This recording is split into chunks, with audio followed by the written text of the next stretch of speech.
Good to go. All right. All right, good morning, everyone. I'm Tony Pietrocola. My company's called AgileBlue, headquartered in Cleveland. But we're a global company, and my job today is to talk to you about AI and how it's impacting the workforce. And seeing so many students, my job is not to scare the hell out of them. I do think you're gonna have a job. I really do. I don't know doing what, but I think you're gonna have a job. So when you guys think about it, it's 2:47 in the morning, right? There's a ransomware attack at your business. Students pretend that you're at a business. And you guys are thinking, there's no frantic wake up call this time, right? Phone's not going off. You don't have employees back that are looking at some screen trying to make sense of things they probably can't even make sense of that fast. And within, let's say 20, 30 seconds, or 17, whatever the slide says, your SecOps platform based on AI, you're gonna hear the word AI, but I guess that's okay, right? I mean, that's what this conference is all about. The platform itself has made a decision. It's quarantining friends. It's isolating the endpoints. It's gonna notify legal, maybe even PR, right? Which is really important depending on the size of your company, what you do. And then it's gonna log every single movement for you to get into the process. The interesting thing is, this is not far away. This is what is happening today. Absolutely happening. Now, is it happening everywhere? Absolutely not. But it's able to happen today, depending on which platform somebody might be using. So the question is, if this becomes our present, which it is, and I'm telling you, it is, what is the role for cybersecurity professionals?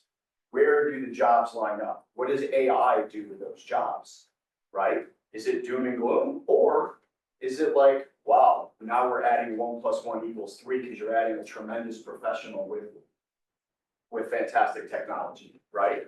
So those are the things we're going to discuss today, and dive into actual research, actual things, not just a bunch of PowerPoint with a bunch of words on it, like actual things that are going on, because who wants to listen to that at 9:30 in the morning? Has anybody ever read The Sun Also Rises by Ernest Hemingway? You have? Yeah. My daughter's here today because she goes to Austin. I can't do she raised her hand. That's what I thought she would just if it was Instagram, like who had Instagram today. Yes. I'm shocked by this. Okay. Anyway, do you remember the line, how did you go bankrupt? No. Okay, all right.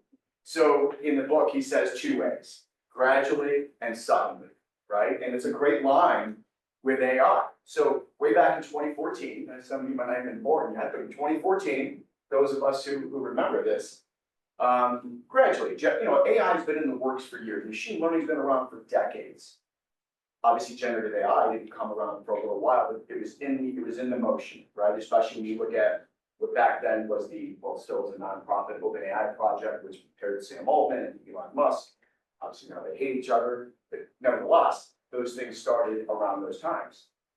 And then suddenly, generative AI goes from that experiment, those processes, those white papers, to like Julia said, obnoxiously everywhere in everything. No BS, I was at a venture event last week out on the West Coast, and somebody tried to tell me that they're developing an AI farm. I had no idea how an AI farm works. I just think farm, you got an animal, you gotta shoot the animal, then eat the animal, you gotta process the data. What does the AI do? Like everything's AI, right? Everything. Obviously, AI makes a huge difference in cybersecurity. So let me ask you guys, who thinks this is the future of AI? Anyone? No? Good. Because neither do I. I really believe AI is not here to replace us, and when it does, I'll probably be dead anyway, so it doesn't really matter.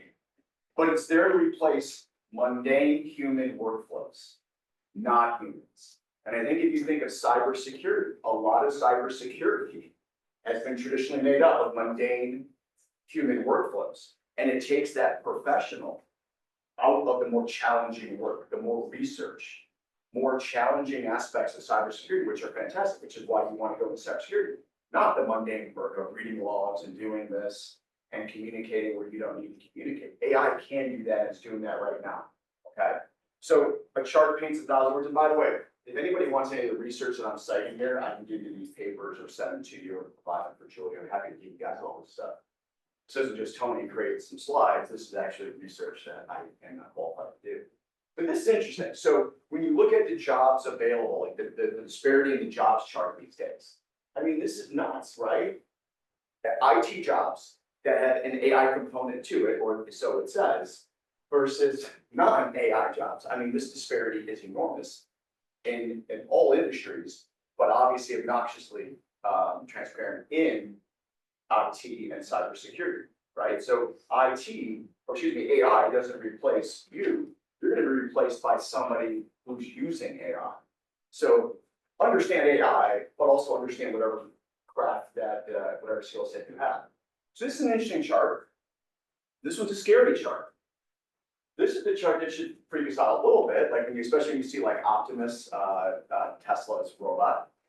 Also the Chinese, I can't think of the name of theirs, but theirs looks pretty cool. Some guy kicked it the other day, fell down, jumped back up, and then about to be as you know what. So yeah, those things are getting crazy. But this is a benchmark on where AI has surpassed, or its progression in surpassing human. And it's there. It's tight, but it's there. So either we're getting dumber, which social media probably is making us more dumb, or AI is getting smarter, and it's probably a combination of the both, or of both of those, unfortunately, right? But this is something that should make us all pause a little bit and think about how do we get better, right? Because I'm not so certain we are, and that's kind of sad. And then where's AI proliferating according to Morgan Stanley? Look, anytime you want to see statistics, follow them, right? Look at what Goldman Sachs and Morgan Stanley is saying, because they make huge billion-dollar bets. You want to follow those bets, right? So when you're thinking about jobs, when you're thinking about investments, when you're thinking about companies, follow where the big money is. It tends to help. But this is where you see AI making the biggest impacts. Things like Copilot that will just have to trust what I'm saying. There's no one who does. But things like productivity, specialized labor, especially when you think about finance and stuff like that. I'll go back to my daughter. She's in finance at Fisher. Yeah. See, AI is coming for you. Just don't let me use AI. And then more customer-facing applications, right? But this is interesting. It shows you the impact of where AI is making an impact today, and obviously you can understand how that's going to continue to proliferate tomorrow. So this is why I think everybody in here has jobs, student-wise. Maybe not the old people like me, but the students. Has anybody ever heard of the Jevons paradox? No. You knew Hemingway. I thought maybe you know this one. You have heard of it? I have heard of it. Okay, yeah. So 1865, British professor somewhere in the UK. I'll just go Britain for now. Said, look, at the end of the day, there's great technologies that have always hit. You can go back to the printing press. Remember that thing was developed hundreds of years before this paradox. Every time technology is invented, people are like, there goes my job. I'm not gonna, well, obviously there's a car, so I can't ride the horse and buggy anymore. And obviously I'm a cab driver. Well, here comes that Steve new Tesla, so I'm not even gonna drive anymore. But that's false. We've seen that in the history of the world, like literally the history of the world. Every time new technologies come, it doesn't kill jobs and everybody's at home watching infomercials all day. What it does, it creates new jobs. So you think about AI, people think it's going to consume jobs. I don't think so at all. I think AI is going to allow us to create new companies. And when you create new companies, you need people with technology, and you're going to see a huge proliferation of it. Jensen Huang, you guys know Jensen Huang from NVIDIA? I think that's Jensen, right? No statement, obviously on stock, but obviously done pretty damn well. I don't know how the world, exists without those chips these days and where they're going with the new stuff. But Jensen said something on a podcast a couple of days ago. He was being interviewed by Bill Gurley and Brad Gerstner, who are big venture capital people. And he said, we're not talking about doubling our business over the course of the next 5 years. Yeah, which is great if you're an investor. We're looking at 30x. Not double, not triple, we're talking 30xing our business. Because when you think about the compute that's needed, you think about the energy that's needed to fire this up, that's a lot. And NVIDIA's got a lot of employees, right? So the Jevons paradox doesn't just go away and kill jobs. It creates ecosystems, it creates companies, it creates things. And I know we're going to be talking about governance today because I saw that in one of the things. You know, I'm one of these guys that, yeah, no political statement, what I'm about to say, so don't be on outside. You know, last administration was extraordinarily ambivalent to AI. Didn't even really think about it. Jensen Huang had 0 meetings with Commerce, Treasury, or the White House for the last 2 years. And we lost the United States, not lost, still leaders in AI, so no dooms. But China has really, really caught up, right? They've really done, and DeepSeek was interesting, some of the chips that Huawei is making, they've really started to catch up. They're not there, but they've caught up, right, a little bit. Every time you turn on the news, Jensen's in the White House hanging out with Trump these days. So that just shows you how they're really focusing on AI and how important it is to this country, to our jobs, and to what we're trying to do. So you have lots of jobs available. You just got to make sure you guys learn and use AI and in the right roles. So when you think about where the benefits of AI and cybersecurity, again, I'm going to breeze through this because obviously a lot of this is easy. And when you think about automating those mundane human workflows is number one. My company ingests like, I don't know, 20 or 30 terabytes of data a day. And then we have customers who use it who are 60, 80 terabytes a day on the government side, huge amounts of data. Systems can do that analysis on the investigations, decisioning, and what should be the proper response to this potential cyber attack. Let AI do that. There's other space for humans to work within, but there's no way a human's moving that fast, and I'll show you numbers here in a second, and there's no way a human being is that accurate. Here's the other thing, AI is not, generally speaking. It's not biased. Now, who remembers when Google Gemini first came out, it was extraordinarily biased. Okay, that's what happens when you let people screw around with things. But AI itself, when it makes a decision, as long as it's not program bias, it takes the bias out. Human beings, they need to make a decision, it's a cyber attack or not. Do you want to isolate this, shut this down, and do that? Sometimes you want to go to dinner with your spouse, wife, whatever. Like, where do you want? You want Chinese? I don't know. What do you want? You want Mexican? I don't know. What do you want? You want Italian? People in and all around making decisions. AI that doesn't even call, it just makes the decision and goes, right? And that savings of time and accuracy is what is a difference when it comes to stopping a cyber attack or mitigating the risk of one or potentially getting taken down, right? So by 2026, so at the end of the next year, CISOs, we think will get measured by recovery speeds, not just how many attacks are blocked. Because I think, as anybody who's in cyber, do you agree that cyber attacks, not just ransomware or phishing attacks, are up over every year and year and year? Yeah. And let me tell you something. We get briefed by the FBI all the time, and I don't know if that's good, bad, or indifferent. But they believe once, there's 2 kinetic wars going on in the world right now. Hopefully, for the sake of, those people, these wars come to an end quickly. Those areas that are in kinetic war are fantastic hackers, and they're in the business to hack. So once those wars are over, these people are coming back to what's making them money. Instead of shutting down grids, shutting down drone attacks, they're going to come back to making money. So you got to assume it's just going to proliferate. And now with AI over the course of the last 3 or 4 years since before the bolt started, you're going to obviously see even more sophisticated attacks. So real quick on some stuff I'm making sure to keep track of my time, so I don't put you guys to sleep. There's coffee here, so good as not. Sometimes I had to effect on people. More statistics. This came out of a Q4 study at Stanford. When you look at where in cyber, where AI does great, in processing tasks, high volume of single logs, right? That we know. Okay, that's easy. But you still need human beings for that more critical thinking. Do you agree that AI, from a critical thinking perspective, still lags humanity? Anybody disagree? I'll tell you, in cyber, it's cut and dry. Humans crush still with critical thinking within cybersecurity. Now, will that one day be different? I don't know, maybe. But I can tell you right now, and in the next couple of years, I don't think that's the case. Cyber is great at digging that ditch that humans don't want to dig anymore. Now, we want to figure out what's going to go into that ditch. It's critical to think about that, think about that solution. And then next, with interpretation tasks, again, LLMs are going to be great at that utilitarian thing, right? Triage, prioritizing the work, finding the vulnerabilities, cleaning those up, whatever it might be. It's just going to do great at that. It's going to move so fast. And does a human being want to do this stuff anyway? No, right? where do you need humans, right? Incident reports, talking to customers. My company, we're an AI platform company. We still have a 24/7 team because one of our customers, I was talking earlier to a speaker that's going to come up a little bit later. They had that Javelins fleet. Anybody heard of this crazy thing? A North Korean person gets hired at a US company. Okay? This guy was there for 8 months, had a passport, social security number, passes I-9, said he lived in Jersey. It's like people live in Jersey from North Korea. I don't know. I don't know how you follow this. Says he was in Jersey, was employee of the month.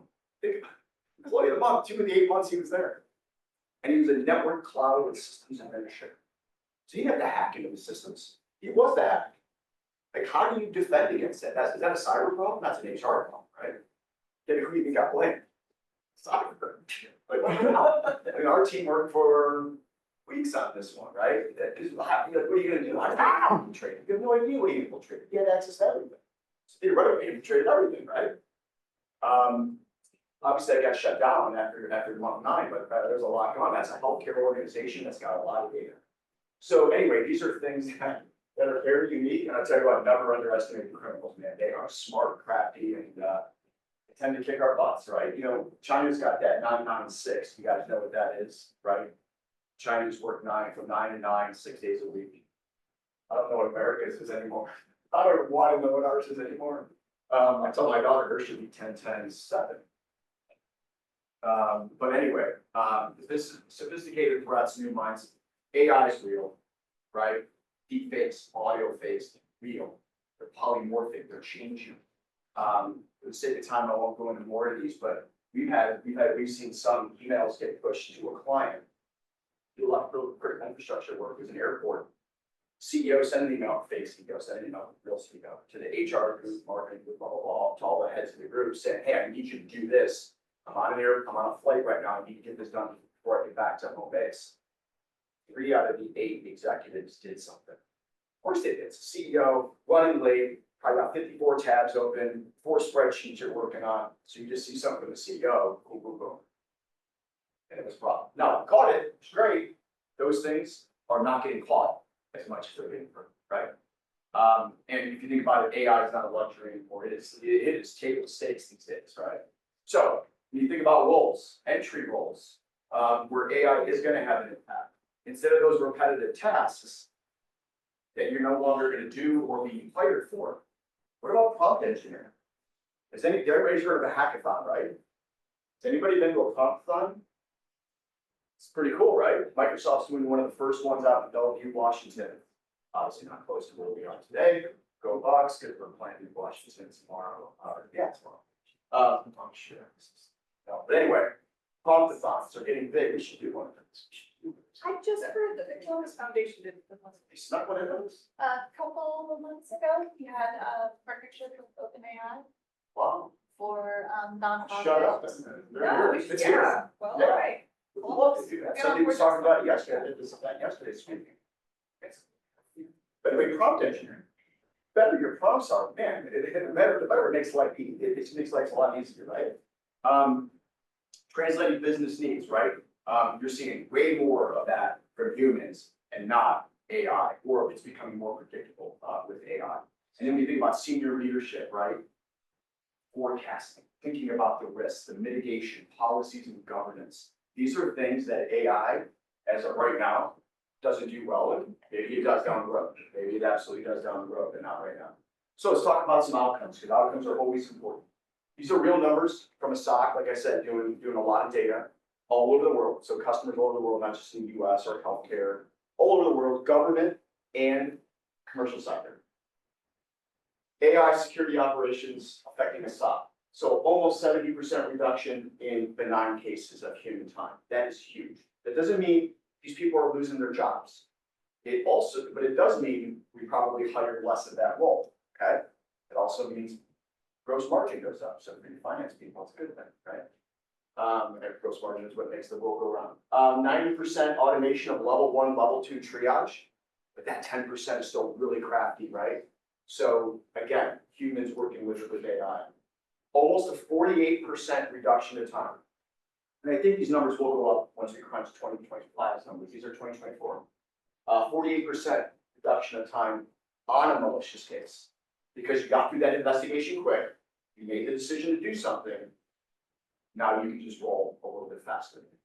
You know, SLAs at 30 minutes are now, people are trying to negotiate those into 10 minutes, which I don't want to do, but they are. They're asking for those. So last thing, when you think about that, this is that same Stanford study. So if you guys want that white paper, it's like 4 pages long that cited those other things. This model's in there. For traditional machine learning, you know, in the 80s, when you think about deep learning models, where we've been higher the last 5 years, 93, 94% accuracy. And then when you look at using a security bird, which is what this was used, which was a tag model, almost 90. So LLMs about 98% accuracy, maybe 2% off, give or take. So that has made a huge difference, right? So I think you're going to see these numbers go. There's some people at Case Western in Cleveland, that tell me that their models are at 100%. And I'm like, okay, they're also a client of ours, so I'm not going to say that'd be, I don't think that's possible. I'm just like, no, see, you guys are great. They're a client, you know. Well, but I don't know. If you be at 100%, I don't know. But they say they are, so you just gotta trust, right? Okay. Why do we need truths in cyber? One, we're at a strategic inflection point. I think everybody understands that. If AI can improve your work 25%, let's say it's at a minimum, that's what we're tagging right now. Our coding, our engineers, you know, Google said they're at 20, 30%, all this stuff. I don't know, we're seeing about a 15% uplift in that area of our engineering team. So I think, you know, when people say software engineering might be going away, I don't think it's going away. I think things like Blitzy, Cursor, FPs like that are helping. But there's still a lot of work to be done. Like, it's not going away. It's just making the people we have a lot more efficient, right? And think about this, the last bullet point's important. Education seems to be the biggest person who doesn't understand that everybody's using AI. So if they're using it, you gotta formalize your process around it, because they're using it anyway. You're nuts to think that if they're not. There's an organization in Cleveland that forbids people to go to ChatGPT or OpenAI or whatever on their, you know, school Wi-Fi. Like, is that's just you completely missed the boat on teaching kids next level. Don't you think your kids are going to go on their phone and go do it anyway? Like, come on, it just doesn't make any sense, right? It's an old way of thinking. So here's careers that you should probably think through, right? And this is what the federal government is starting to think through as well. As DOGE came in, and one of the biggest areas DOGE had is on reducing manpower and working we automate. And obviously that thing got kind of screwed up a little bit, and who knows where it's at now. But one of the things they definitely attacked was each individual agency and each of the agencies within an agency have their own SOCs. Think about Department of Homeland Security has 20, well, now 24, they got rid of USAID. So there's 24 departments in DHS. All 24 had their own SOC. That's crazy. And they're all running different platforms. Like that's just whoever that CIO or CISO like came in. That's what DOGE is trying to clean up. But things like prompt engineers, using AI to do threat hunting, which makes a huge difference. Model risk analysts, AI governance officers. I'm not the best person to talk about governance, but I think you're going to see a lot more folks gravitating to the governance side. And then this is also something that I'm not 100% crafty on, but cyber AI ethics. Anybody want to be part lawyer, part human, human, and put all that together? There's a lot there, right? So these are roles that you're starting to see proliferate and become a little bit more prevalent. So let's wrap up as I'm at my time. Two interesting quotes, I think, when you think about cybersecurity. So again, cyber starts at the beginning level, the workforce comes in low, not glued to alerts, not just glued to your screen, but being a collaborator and using that AI to do the work and not being a casualty of it, actually being someone that embraces it. And then finally, General Heritage, formerly of US Cyber Command, just retired for 35 years. I was with him a couple weeks ago in DC talking about this. He's got a great quote. The age of AI, cybersecurity is no longer a department. I love that, right? It's an intelligence capability. Coming from the military, hearing them think this is an intelligence capability, not the military, not government, businesses, right? For corporations. And the best defenders will be those, obviously, who evolve to these threats, not the ones that are like, I don't know, let's see what happens on this, right? And don't evolve the technology that they're using. Any questions I can answer, and of course, if there's no time for questions, you can always send me an email, and I can answer it there. Any questions or any thoughts?